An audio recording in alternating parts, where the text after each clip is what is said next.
You're listening to Finding Your Genius Zone with Dirk Nevelle.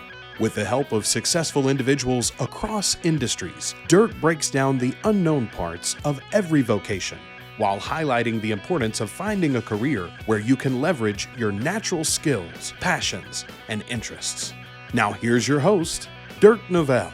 Hey, welcome to my podcast. This is Dirk Nevelle, and on with me today is Mateo Messian. Welcome, Mateo. Thank you. Mateo's coming to us from LA right now, and a quick introduction.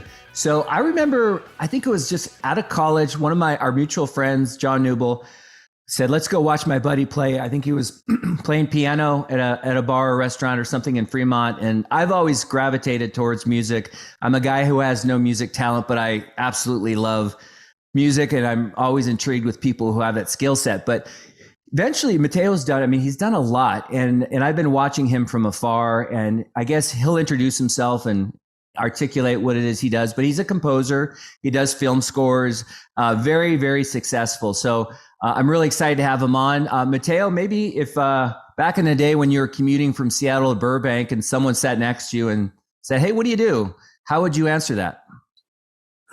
Pretty simply, I'd say I write music for films and television, as well as the symphony. And my job is basically to help the viewer connect with the protagonist. So my job, strangely, even though it's all music, isn't really that musical on one side, which is basically, it's really more emotional and tone and pace. And you really dig in with the director and sometimes the producers and learn who these characters are and what they want the viewers to feel at different places in the film or in the TV series. And then I write the music to emote that. So yeah, that's generally it.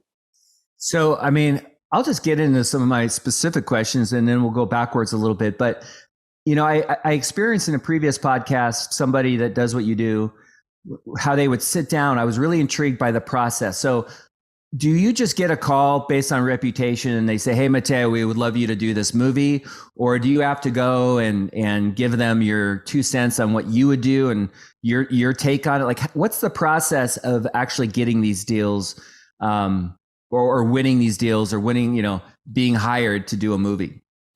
It's more of the former and a little bit of the latter. The former being once you do movie music for film studios, like my clients are like Netflix and Disney and NBC and Paramount, Sony, and then certain production companies like Adam Sandler's, like Happy Madison or A24 or these different companies. And once other people see like, oh, they used him, we should get that guy. And a lot of times it's in early in my career, there's that poster like, let's get the Juno guy, and then it turns into, then you do another film and that one's a hit. Oh, let's get that guy. So that's some of it. Other times it's, wow, we really love this particular sound. Could you come on board? But then there's other times where they're like, hey, we really like you and this other composer, John Bryan, and this other one named Chris Leonards. And could we hear a little bit of what you think about this? And a lot of times your meetings are, it's just sitting down and you see if you vibe with one another. Do you understand the story? I can't tell you how many times a director where I'm sitting there thinking like, oh, this would be so great to get on this film. And then the director goes, did the film resonate with you? Did you like it? I'm like, yeah, and although I have been honest before too, where I'm like, I'm not the right person for this film. I usually don't go to a meeting saying that. I would just say it ahead of time. And then so sometimes they'll say, would you write some ideas? Like I just had one 2 weeks ago where it's this project it's actually kind of funny. It's like, it's all about animals, but instead of being the majestic animal kingdom with the lions and everything, it's all the reject, funny looking, strange animals. And then Ryan Reynolds is the host and is, doing the voiceover and then so it's had to be majestic and beautiful at the same time as like really comedic, and you had to find your timing and pick your spots. And so, and so I just send them an idea, the production company, and they're like, oh, we like it, sort of thing. So I'm curious, can we go a little deeper there? Cause like, I'm thinking, listening to you and I'm like, So it's beyond music. It's also a feel for like reading the movie, the room kind of thing. Like you got to know like the genre, maybe the era and what music was prevalent. Like, but you must have, is that like a skill set of like, I know all these instruments and I know which ones would go well here. Like what's the skill set for that? Because it's not purely just being a music guy. Like you also have to have a real feel. And where does that come from? Well, just to clarify, it's not necessarily just genre or, it's actually more creative. It's not like you have to follow the tropes. In fact, the movie I pointed out earlier when we did Juno, like no film score, especially comedy, ever sounded like that.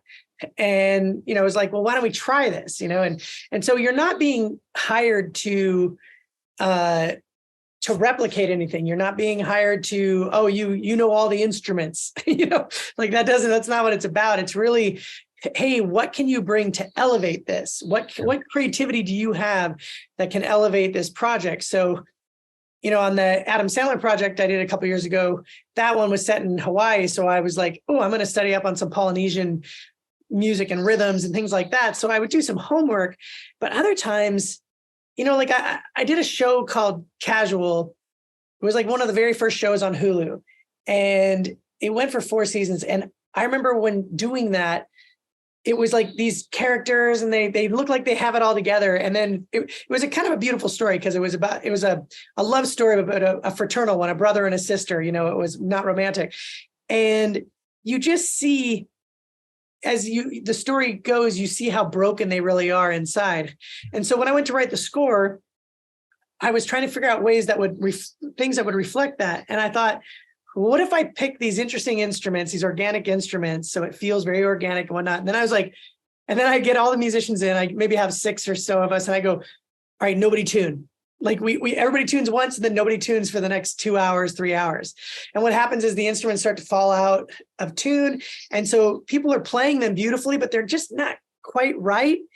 And it's great because when you hear the score, you're like, man, this sounds cool, but there's something not quite right. It was exactly those characters.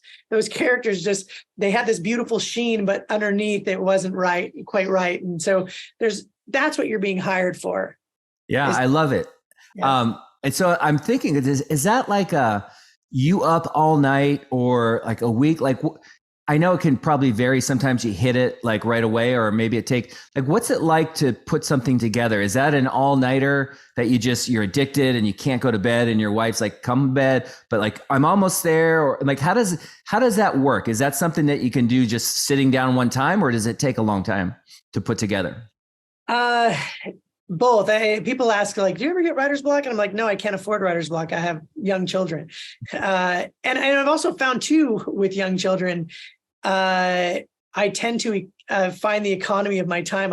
I'm much more wise about it. Earlier in my career, I would work till 7 or 8 every night. And my friends would go, man, you work harder than anyone. I'm like, I never thought about it because I really love what I do. Yeah. And I would be so excited. So there are times where when you get in the flow, you just want to keep going. But I've also learned now, being 20 plus years in this industry, especially when I'm on something really time consuming where I have to just dig in every day, I realize like it doesn't pay to go till 3 a.m. It pays to go till like 10 or 11 at night, get a good night's sleep, get up really early and go for a run, and then jump back into it. So you can, I play the long game more. Even though I'm inspired, I'll just go to bed dreaming about it versus like staying up all night. Oh, that's good. I am curious. Like I'm really into meditation. What do you do to get into that space? Like you got young kids. That's awesome, but it's also stressful. You got a wife. I mean, you got a lot going on in your life. You're involved with the Seattle Children's Hospital. When you're stressed out, like, is there something that you do just to kind of chill out, get your mind right? I think a lot of it actually is more like location, like a setting. So I know that when I come out to my studio, usually I'll have a studio where we live because I just want to see my kids grow up. And then I'll have one maybe a mile or 2 away. Since the pandemic, I haven't set one up a mile or two away. It's really not a purpose for it yet, but I probably will in another year or two. But it's when I move myself into my creative space that I'm like, okay, this is my spot. Like next to me is my recording booth and then there's, I just kind of have my zone of what I want. But the other thing too, I realized like when I was commuting from Seattle down to Los Angeles before I was living here, so I'd lived here once before, then moved back up and then moved back down. I basically would have a little keyboard and I have my laptop and I'd have my headphones, I have my gear, small amount of gear, and I would write anywhere. So I'd be in the morning, I might write a little bit for an hour or two. I'd run down to SeaTac, jump on a plane, I'd land and I'd have a meeting maybe at Universal in the afternoon. But I was like, oh, I've got 2 free hours. I would always go into Warner Brothers. I had one of my music editors always said, use my writing room. So I would go in there, plug in everything and just start writing.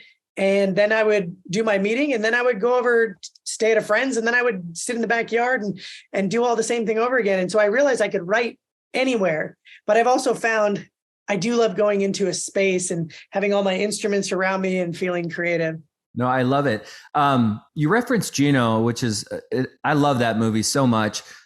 What was from start to finish? Was that like, okay, you get a phone call and then you end up getting the gig? Like, is that a year-long process? Like, or is that 6 months, or how long do those kinds of projects last? They run the gamut. The quickest projects are oh shit, we fired the last music team. Can you come in and save this picture? And then you might only have like 6 weeks or, and then you see the billboard, for the movie coming out and you're like, that's a lot of added extra pressure. And then there's other, I remember doing a Weinstein film and a couple others that were well over a year. You start early, you might come in before production, work on what are called pre-rolls or prelays, things that the actors need to hear on set. And then you'll start scoring. Sometimes they want you to write ideas and score dailies. Other times they'll say, wait until the whole thing's done and then let's discuss music and then we'll do it. So it changes every single project. You just kind of roll with that timeline. And you also know that you're not stuck on one project. You can always be like, oh, I'm also doing this TV show over here and I spend, 2 days a week on this and then X amount of time on that. And yeah, I get it. So maybe like at the most, would you say you might have 4, 5, 6 projects, or is that excessive? Never that many. Okay. At 2, usually only 1 or 2. And then occasionally I've had a third, but by that time I have a pretty big team around me. So all I'm doing is writing and everybody else is taking care of production and all the administrative stuff. But most of the time it's just when one overlaps with another. It might happen by a month or so and you really have to finish one when you're starting the other. But I try to, for my client's sake, I try to just do one. But occasionally if you're on a TV, like if you're I did a TV show called Superstar for like, I think we were 5 or 6 seasons. And like, after a while, like there's such it's you don't even have to talk anymore. Practically you do, but what they want, they know what you can do. And then you have your quick spotting session and then you go off and you do it. And I can even, after a while working with people, I can start to anticipate what they want as well. So if someone's watching this and they're like, this is what I want to do, are you a one-man show, or are you dependent or reliant on a skill set of, like, I mean, you go in, you win the project, you're the creative, you're also the business guy, but do you have to have a big group to do what you do, or can you just do this on your own? If it was like an independent film and you're just starting out, you could probably pull it off on your own. You'd have to wear a ton of hats. I mean, at the level that we're all doing it here in Hollywood, I have a team. I've had an assistant for 12, 13 years. I have a mixer. I have a few orchestrators. I have an orchestra contractor. I have other music contractors. There's just a lot of things. The idea is that, like, my team, it's not even an acronym, but it's basically just KMW, keep Mateo writing. And so as long as I'm not dealing with somebody wants to meet at this time, and they're like, okay, we can schedule it in. Like, I'm not picking up the phone all the time or anything like that. When I'm really digging in and writing, Okay. I'm writing. And then everybody else, it helps me take care of everything that it takes. It takes a team for sure. Yeah, I didn't even ask that on my last podcast with the composer, but I am curious. That's interesting because the skill set, the creativity that you have to do what you do, but you also have learned to be a businessman or business owner, right? Recruiting, I mean, the P&L, I mean, there's a lot to it.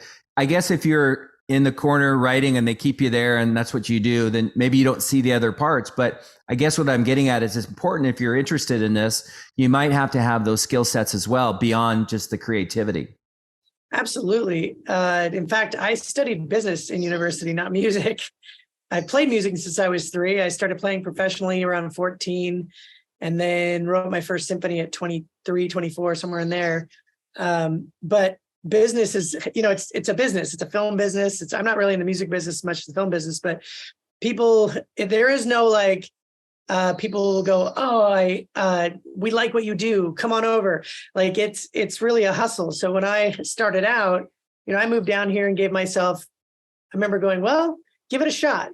I was like, I'll give myself 7 years, which seemed like a lot, but I was also in my 20s and mid 20s. And I was like, let's see what happens, and I thought, in the end, if it didn't work out, I will have had a great experience living in another city and trying an industry I was interested in. And then, I mean, I hustled, like even to the point where like a friend of ours, his dad introduced my mom and dad, and he was a screenwriter. He wrote a movie called Grosse Pointe Blank and a bunch of others. And he was a wonderful guy. And I used to pose as his assistant so I could sneak onto the studio lots. And then I would sneak over to the scoring stages and watch them, score films. And then eventually I started meeting the music department and different people. And it's definitely a hustle. Like it's not and I also made business plans. But the interesting thing is I didn't really have a good solid business plan until 1 year I decided, and I don't remember why I decided to do it. It was after being here for like 5 or 6 years. And I was like, okay, I'm going to write down my purpose and then my mission statement, like a business, and then my goals.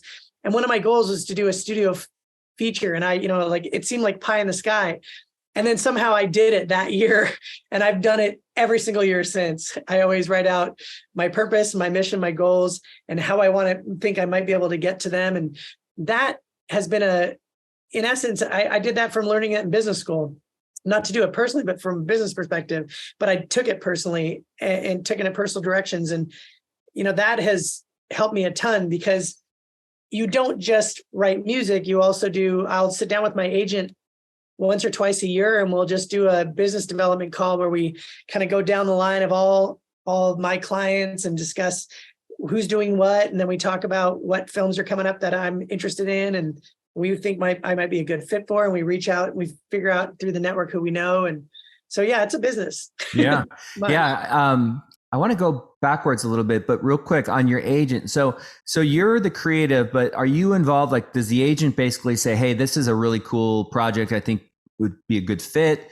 You come in, meet the director, whatever. Like, what's that dance like? Is it, and then you say, yeah, I want to do it. And you let your agent negotiate the terms? Yes, that's mainly it. I mean, it's usually not me going, yeah, I want to do it. It's more of like, I meet with them and they're like, yeah, we like him. He's our pick. Okay. Because in most cases, I want to do it. I won't do the meeting if I feel like I'm not the right fit for the project. Sometimes I'm like, oh, this isn't me. Like, I'm not a big horror film fan. I did one for MGM years ago just because I wanted to try it. And musically, it's fantastic and a fun experience. But I just don't like seeing people get hurt or murdered or any of those things. Yeah, I hear you. I wish I remembered the name of this movie. I remember the music was so odd. It was like a horror. It was these two kids that went into this rich neighborhood in New York and they ended up, God, anyways, I apologize. I'm Tommy boying this. But I remember the music was it was scary as heck, but it was just such random music. So when things would happen, like this music would come on and it really threw me, but I also remembered the movie because of that. So I wonder sometimes if that's a tactic or a strategy just to kind of shock the audience. Well, music is incredibly impactful in that genre because it plays so much more than most other genres because you are basically giving the audience like, just tremolo strings, like you'd heard from a Bernard Herrmann score on a Hitchcock film years and years ago. Those cue us in a way. But like when I did that one, there was a construction site near me and I said, hey, can I borrow some stuff? And I recorded like skill saws, and I would take a concrete desk and scrape it across, a desk and scrape it across the concrete floors in this place. And then I would mix that with the string orchestra and all these different instruments. And what's fun is, the music is more telling in that space because somebody might be walking down a hallway. Well, if they're walking down a hallway with nothing in a horror film, it's not that eerie. But when you start playing things that make people feel uncomfortable, they know something dangerous around the corner and they don't know what, and you don't know when that's going to happen. And then you get to do the jump scares and all that thing. So I talk about it with excitement, but in the end, I've also turned down projects like that, even though, just because the content always gets me a bit. Yeah, I'm not into scary. My son is, but I'm not. So I'm curious. So we go back in time. I know that you went to Kennedy, you went to Western, and then you worked for a VPN company. And what's interesting is like, I'm thinking, okay, I was in that world too, but here you are, this creative guy that loves music. That's your passion. Do you remember your mindset or like what you were like back? Were you just like happy doing something totally different? Or were you just jonesing to get out? Like, or did you know that this is what you wanted to do? Because, Avantel and film scores is like a 180. And I'm curious, a lot of times people watching this right now might have those voices in their head where they're doing a job that maybe they're not crazy about or they can't stand. They really want to be an artist or a painter or whatever. Do you remember, did you have any of that, or were you just like happy-go-lucky? The latter, but I can tell you why. I was very happy doing what I was doing. I really enjoyed it. I remember graduating university going, hey, this new internet thing, maybe I should get into whatever e-commerce is, because that sounds like an interesting place to be. And how will all this work? And I interviewed at Amazon actually back in the day. But I written my first symphony, like I said, around 23, 24, somewhere in there. And I sparked upon something that I just was like, oh my gosh, I love this. And what happened was a few things that happened that really jump-started me going this direction. One, when I was 19, so I did a professional windsurfing gig for a while. When I say professional, all it was is we got sponsors and gear and all that stuff, that kind of thing. But I lived down in the Columbia River Gorge for about 5 summers. And one of the summers when I was 19, it wasn't windy one day. My friend and I went for a hike. On our way back, I was too close to the edge. I went down a massive rock slide, came very close to losing my life, was convinced I was going to lose my life while it was happening because it was a 700-foot tumble. And it woke me up to how precious our lives are. We are only here for a finite amount of time. And when you face death, it changes you in what I think is a really positive way, because then you aren't trite about anything. And I remember back then going, I'm always going to be good to my friends and my family, but I'm not going to do anything to please anyone. I'm just going to do what makes me happy. And that's all that really, and not in a selfish way, but in a way that is like, yeah, you don't have to impress anybody. You don't, you and I could finish this conversation. One of us gets in a car and done. You just don't know.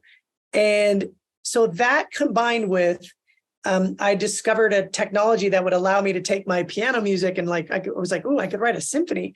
And it was just an idea. But then I went down to the symphony hall and convinced them before they were even open, and convinced them to bring me in and premiere my first symphony there.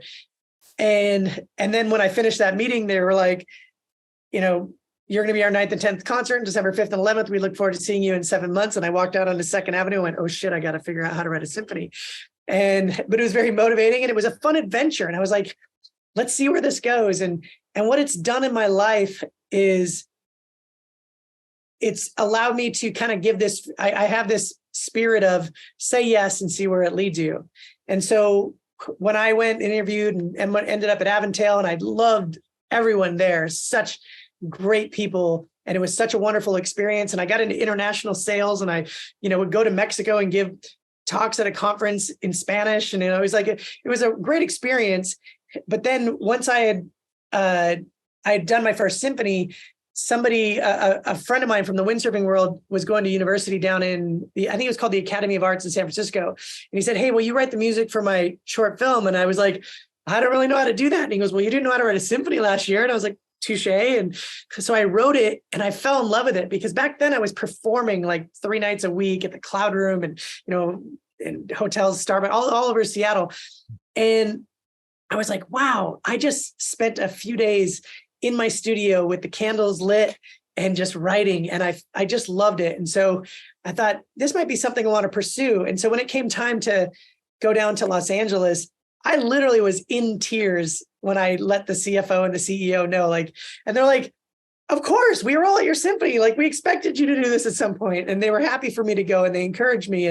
They're like, but it was also nice. They're like, "You have a job if you ever come back." And so that's been my spirit always. And I can share with you, even recently, about 6 years ago, I wrote one of my symphonies. I'm on Symphony 24 now, so it was probably Symphony 18 or so.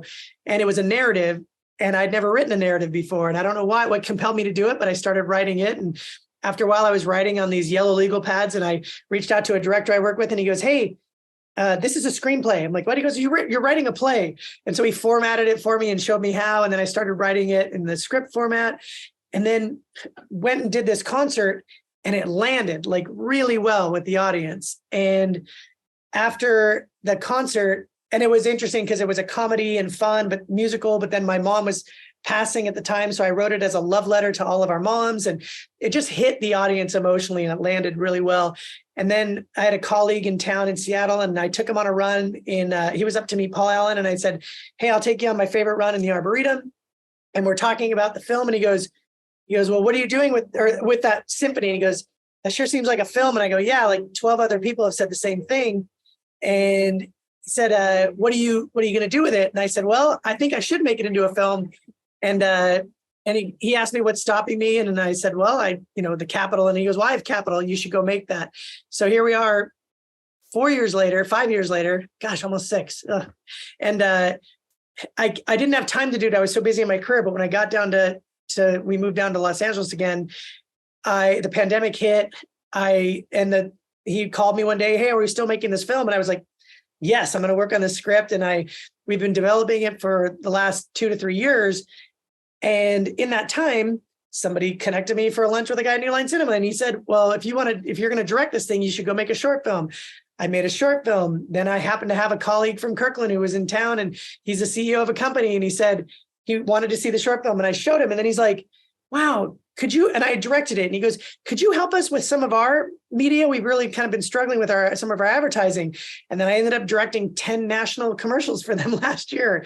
And I'm going to be now directing a musical film that I've already written the music for at the end of this year. And we've got the financing and everything. And it's been more of and I still do my film scoring, but I'm like, say yes and see where it leads you. And now I'm in this whole other world of storytelling that I couldn't even have imagined just a few years ago. So that's the attitude I take, is be open. I love it. I mean, with every guest, there's a verbiage on the button, the image, and I'm going to use "say yes and see where it leads you." I think that's brilliant. So I am curious, I hope this isn't boring for you, but when you talk about writing something down, I'm guessing it's non-lyrical, right? It's just music. For the films, yes. Yes. Occasionally I get asked to write something, write a song, but most of the time, just so you know, in the film music world, there's a music supervisor and a composer. And the music supervisor is the one that actually goes out and finds all of the songs. They have a budget. And so when you hear that favorite pop song in a film, that's what they do.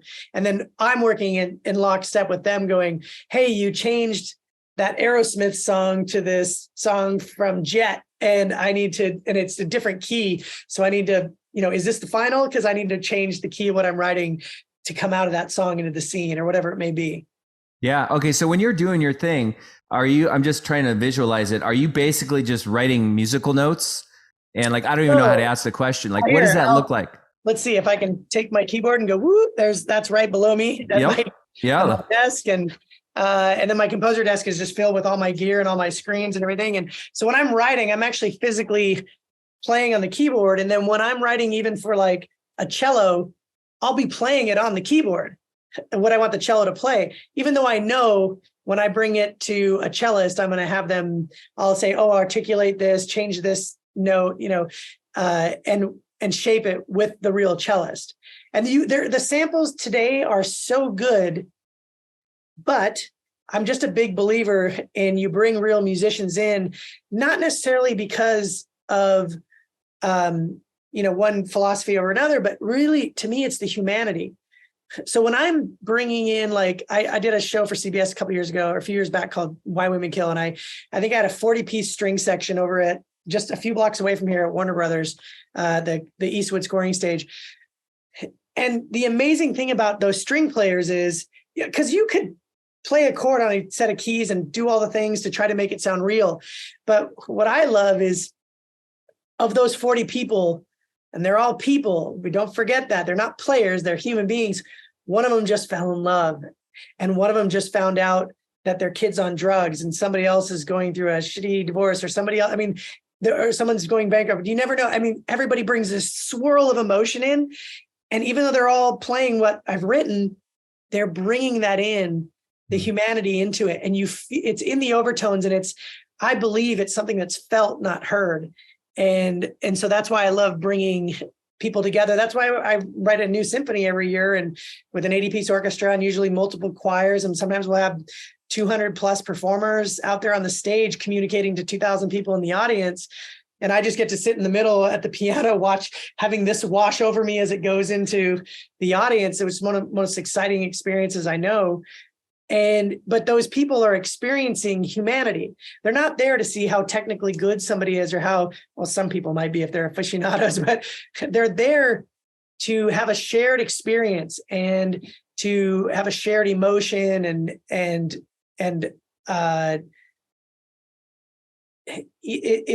something about live music. It's not just about what's on stage. It's about when you're with the people next to you and you see them. Somebody jumps up next to you, you'll probably have permission to jump up and clap too. It's a beautiful experience.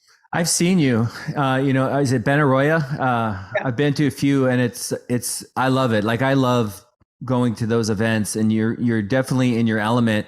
When you are with a large group, orchestra, whatever, I don't know the verbiage or terminology, are you like communicating with the different, the cello, the pianist, the percussion? Like, are you talking to them, not when it's live, but when you're rehearsing? Like, is it a back and forth? Hey, I want you to do this. And then they're like, what about this? And like, yeah, that's cool. Let's do that. Is it like you up there, like having that talk with them, or how does that work? When I'm on the scoring stage for all my films and shows, usually it's me doing all that. Okay. But when I work with the orchestra, there's an orchestra I love in Seattle called the Northwest Symphony Orchestra. And I always run it through the conductor, their music director, Anthony Spain, because it's his band in essence. He's known everybody, knows everybody's abilities, knows the strengths and weaknesses.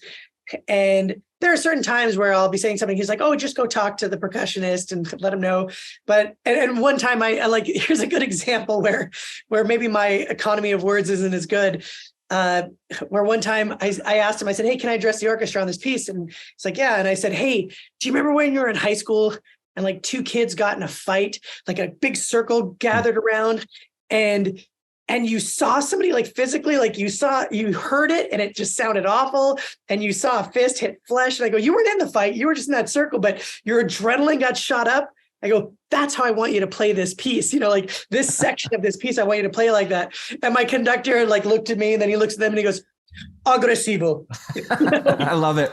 I love it. I can relate. That's interesting. So are you at a point in your career, like, do you just want to do more of the same? I mean, it sounds like you're saying yes to a lot of new things. Is that how you kind of expect the next 15, 20 years to go? Or do you have a vision of where you want to be in 20 years? I don't actually. I mean, I have a vision of where I want to be as far as my family goes and where my place in my community goes. And in my career, yeah, I have an idea, but also I've been in the career long enough to go, oh, it goes up, it goes down, it goes left, it goes right. I kind of went for at least, the last 15 years without stopping. Although the pandemic, kind of shook us all. I was like, oh, wow, that's right. If anything, I loved it in the sense that it, reminded me like just to get on the floor with my little kids and spend, I'm like, hey, I thought I was giving them a lot of time. I'm like, oh, I could give them more even. And, but yeah, like this, I plan to continue being a composer, but I'm excited to delve into directing a bit just because I understand how to tell story. I've already been doing it for 20 plus years through films and through symphonies musically. And I've worked with so many directors and been on so many sets. And the reason why I wanted to direct the film I'm going to make is because I was like, oh, I know the exact tone I want to get across to the audience and the story to tell. And I know it's going to scare the shit out of me and be really difficult as well. I think I kind of love that, because sometimes when I go out to do a symphony now, like I even when I'm playing with another orchestra somewhere else in the world, I don't get the jitters like I used to as much. I usually am like, but I also really look forward to it. I always love to talk to the audience and share the music with them and have fun with them. But I like keeping myself open. So I give myself a direction, and my direction is to continue film scoring because I love it. It's something I know I have a muscle in now. After 20 years, I feel very confident in my abilities. And then other times when I start, no matter how confident you are, you're like, oh, I have to I have to go up this mountain. And the only way I know how to do it is take one step, because every project's brand new. And there's no one solution. They're all different. Yeah. So there's a little bit of, like, whew, you have to take some deep breaths. But I like I said, I love being a composer. I love telling story through music. And I'm willing, I'm open to, if directing is something that might be, interesting, I'll explore it. But I really am, even the film I'm making is completely musical. In fact, it's going to be a new style of musical that hasn't been done yet. So it stays very in the musical world that I love. That's awesome. Was there a point where I was just listening to you thinking about, I saw this interview with Russell Crowe, and he said for a long time he didn't feel confident that he had made it, like even early on. And then there was a point in his career where he just kind of knew he was good enough. Like he would. Did you ever go through something like that? Like, oh my God, I feel like I'm an imposter. Like, I hope they don't find out. Or did you know from the get-go that you had it in you to be, like, cause you were like, Juno was a big deal. You had you've done over 200 films, I think, you've done a lot, but you talk about getting nervous, but was there a point to where you're like, I got this? Two things. One, I'll quickly correct you. I've done over 30 films and over 300 episodes of TV, but maybe TV. Sorry. That's okay. I'm so grateful to my parents, may they rest in peace, that they instilled a lot of confidence in me. And I've carried that confidence throughout my life. And it has served me so well that my goal with any young person, any kids, is to instill confidence in them and make sure that they know and confidence is really just somebody knowing that they are loved, they are accepted, that they matter, they are significant. But I will say, all that aside, every single person, no matter how confident, great they are, goes through imposter syndrome. Yeah. There's no possible way. So like my first 6 years, I was just hustling and trying to get on small projects here and there. Once I started doing films in the studios, for my first few years, I was like, I cannot believe I'm getting paid this to do what I'm doing. I can't believe they don't know that I don't really quite know what I'm doing. And what's cool is when I look back, I'm like, those were some really cool films, actually. And I didn't realize I was doing them a service. But once I was in about, probably a decade, I was like, oh, I think I'm adding value. And then that doesn't mean that I detest arrogance, but I love confidence. And so I never want to go into a project assuming that I know more about something, but I do go in with a confidence of, I have flexed this muscle many times in many different ways, and this is going to be a new way to be creative. And knowing that I've done it before and always followed through and finished my projects to the point where my clients were so happy and they're like hiring me again. And I'm like, okay, that confidence carries me through for sure. And this is a random question, but you're such a friendly guy. Like Hollywood, does it eat up people like you? Like, I mean, obviously it hasn't because you're doing great, but like, is it you hear things like from afar, like how difficult it can be or cutthroat, but yet you seem like you're very, your energy's high. Was that a struggle at all, or did you integrate really well in Hollywood, like no problem? I think that it pretty much always comes from within. So if you, what your fortitude is, so like I worked for Harvey Weinstein, like I've worked for some challenging people. I've worked on projects where I had execs, studio executives, producers, directors, and not all of them agreed on what they wanted. And so I was the pawn in the middle and I had to navigate my way through. And it's not, those weren't easy at all. But I've never, I think when I approach people with a lot of respect and a lot of love and a lot of like openness, and they come back to me with it. Nobody comes back to me with, I've even seen where people have been really rude to other people, but they aren't with me. And I've always been very appreciative of that, but I also think it's because I appreciate them and, I'm very confident. And so, no, it's never broken me here. In fact, I've met a lot of great friends in this industry and a lot of wonderful people and a lot of incredibly creative people. What you're hearing a lot about, though, is it's like the Wild West at times. Sometimes you're just like, oh, so this really important role is being done by just a nephew or a friend of the person. Like you hear those things and then you're like, okay, we got to carry that, help that person out as much as we can. And, there's a lot of craziness in it as well. But for the most part, once you get into the studio level of projects, everybody is professional and comes to play. Okay. It's more than independent stuff. As we wind down, what's your biggest surprise? Like you probably knew what to expect, maybe not everything, but is there something that just really caught you off guard? Like, oh man, whether it's good or bad, like I didn't see this coming as being in your industry. I just like anybody else, probably the pandemic, reminded me, because entertainment's been one industry that's pretty recession proof. Mm-hmm. Like people still watch entertainment and want entertainment in a recession. And so you can keep working, and whether the economy is up here or down here. But then to see like shunk stop, like full stop.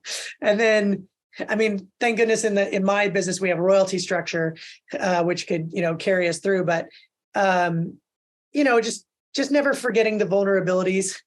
That caught me off guard. And the other one too is just, I'd never been fired from a job until coming to Hollywood. And like, to me, that would be something just so devastating. And I remember I was on a pilot at ABC, this was years ago, and I had gotten fired and replaced. And I was so gutted about it. And my friend, the one I would sneak onto the lot with, he mentored me a bit too. He was older than me. And I talked to him that night and he goes, "You've made it. You made it." I'm like, "What?" He goes, "You got fired by a Wayans brother and replaced by another Wayans." He goes, "That's everybody in this entire industry. We all get fired at least once, and so that in the creative side of things, that happens a little bit more often than it would in just like a traditional job. Yeah. I've avoided it for the vast majority of it, but so that surprised me for sure. Is there anything I haven't asked you that you think would be relevant or important for someone who's very interested in going down this road in their career? They're coming out of school and they're jacked up, they're excited. Is there anything that maybe on the tip of your tongue, that you think would be good advice for someone to know? I'll say two things. One is I didn't know the odds against me when I came down, and I was better off not knowing them. And what I found is the people that are successful down here in Hollywood are two things. One is they're relentless about their pursuit of what they're doing, and they just don't leave. The ones that there's so many people that come down here, try something for a year or two, and then leave. And the ones that just dedicate themselves to it eventually find their place somewhere, and it might not be exactly where they thought they were going to be. So I'd say, I always encourage people, be relentless in your pursuit, and be ready to stick it out. And nothing happens overnight, nothing, or very, very rare. And then the other is just volunteerism has been a huge part of my life. And I'd say because I was so dedicated to what I wanted to do in my career, I decided not to have a family till later in life. And I was still open to dating and everything, but I realized I just wasn't really ready for it until I was probably in my, mid 30s kind of thing. And volunteerism was where my heart was. And before I had a family, it still is now, but not compared to my family, I'd say. But what it does is a job is a job is a job. Even a career is a career is a career. You're here once on this planet. So when you do any type of volunteerism, you do anything that's not for the benefit of you, you are going to gain so much out of that in goodwill, in your character and who you are, and it feeds you. And so when people would ask what my purpose was, and I used to go speak at universities all over, and I would say, oh, you guys brought me here for this sexy Hollywood thing. And I go, God, to be honest, my heart is filled with my volunteerism, where I may write music on this, I have music playing 24/7 around the world now. It doesn't matter where. Like my performing rights organization said, something's playing everywhere on all the different shows and films.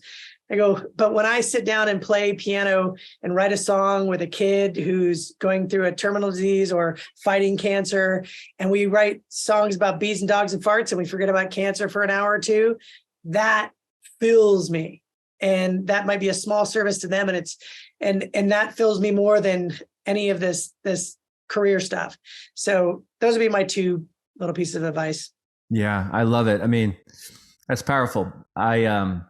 It's no surprise you've done so well. I mean, good people, I think, always find a way. One of my questions I have to ask you, just because I told you I love music scores.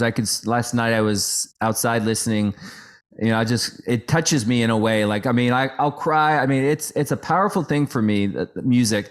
And I'm curious. I tend to love like Cinema Paradiso, Somewhere in Time, The Mission. Like, I really love those types of scores. Do you have a Morricone? Yeah, he's amazing. Do you have a favorite kind? Or, I mean, you said you don't do horror flicks, you don't like to typically, but is there a composer or a film score like that you'll listen to on a Saturday night when you're having a glass of wine with your wife that you love, or that you said is maybe your best or your favorite? I would say, well, just from a personal standpoint, my favorite, and it's so funny you mentioned it, my favorite all-time film score is Ennio's The Mission. It's especially with the juxtaposition it had in the film and using the native choir with the orchestra. It's just incredibly beautiful. As far as the kind of films that I seek out to write music for, it's any film with heart. So I end up doing a lot of comedies with heart, because then while I'm spending time working on it, like I will say early in my career, I had an opportunity to do a project that would have been my biggest moneymaker for that decade, probably. I mean, it was fantastic. It would have been great. And they sent me the ideas of what I was going to work on. And it was like the most depressing, sad, harsh, violent, things. And I was like, I realized I was going to have to spend 8 to 9 months a year for the coming 4 or 5 years, at least, to be working on these things. And that would be in my life every day, all day. And I was like, I said no to the project. And it was hard to say no to, because it would have bought me a house in the first year. It would have done so many things, and it would have been phenomenal financially, but it just wasn't me. And I had to respect that. It was hard to say no to that. But so then I've sought out, I'll do dramas and I'll do different types of movies, but I tend to gravitate towards ones that I know are going to put something warm in people's hearts when they watch, and when they walk away talking about it, something that they can feel good about or be inspired by. That's not every one of them, but it's a lot of them. I love it. Last question. I know you've done a lot. Is there one project you've done, TV or film, that you're most proud of, or one that just felt really good? Probably one that I'm most proud of. It's probably wasn't even that well known. It ran on NBC years ago. It starred John Malkovich as Blackbeard the Pirate. It was called Crossbones. And my wife was pregnant, and with our first of our littles. And I got a call. I was just finishing a show at NBC. I was having lunch with the VP of music there and on the studio lot. And and I showed her the ultrasound, like, hey, guess what, and then she said, hey, by the way, I'm throwing your hat in the ring on this project. It's action and drama, and it's about pirates and all this stuff. And I was like, okay. And then, we talked about it later, and I go, hey, normally this, my agent would never put me up for something like this. She goes, yeah, but I've been to one of your symphonies. I know you're totally capable of this. And then, so I put together music, sent it over that night. And it was really interesting because the show was being shot in like Puerto Rico. The writer was in New Zealand. The director was already back in Ireland. He was an Irish director. Like, it was just people from all over the world. And they said, she said, hey, they really like your music. Can you meet tomorrow at 10 a.m.? And I was at the Burbank airport about to get on a flight. And I had a meeting with all these people in different time zones, like 8 people. And I'm going to butcher the accent a bit, but the director just said, all right, Mateo, hand on your heart. Can you do this? Can you really do this? Because they needed to have 10 episodes done in 33 days. Usually you get like 4 months, to do something like this. And it was going to be the most accelerated timeline I'd ever worked on. And I had my phone in my hand, and I put my hand on my heart, and I said yes. And then I got on the plane. And when I landed, I had a message saying, okay, they want you to do it. Start immediately. And it was the most intense experience. I put my team together really quick, but I wrote over 300 minutes of orchestral music to picture in 33 days. And it was one where I was talking about before, where instead of staying up all night, I had to play the long game. And so I would get up every morning early, go for my run, come in right up until dinner time, go for a walk with my pregnant wife, have dinner, get back right until about 10, go to bed. Did that for 33 days. And at the very end, I finished, and I didn't know what to do with myself. I didn't even know. I walked outside and washed my car. Like, I just was like, but what was great was it was also the most money I'd ever made in a short amount of time. And we were about to have a baby, and it was a total. So when I look back on it, the way my team, I was able to inspire my team, and I loved all of them. And I was able to write this massive amount of music, and it turned out really well. Like, people really loved it. So yeah, that's probably one of my more favorite projects. That's awesome. Well, listen, you've been super helpful and friendly. And I mean, anyone watching this, I'm sure is going to benefit a lot. And I just want to say thanks, Mateo. You were very generous to come on, and I look forward to your future projects. Oh, thank you. It was a lot of fun meeting with you. All right, Mateo. Thank you so much. Sure, Dirk. All right.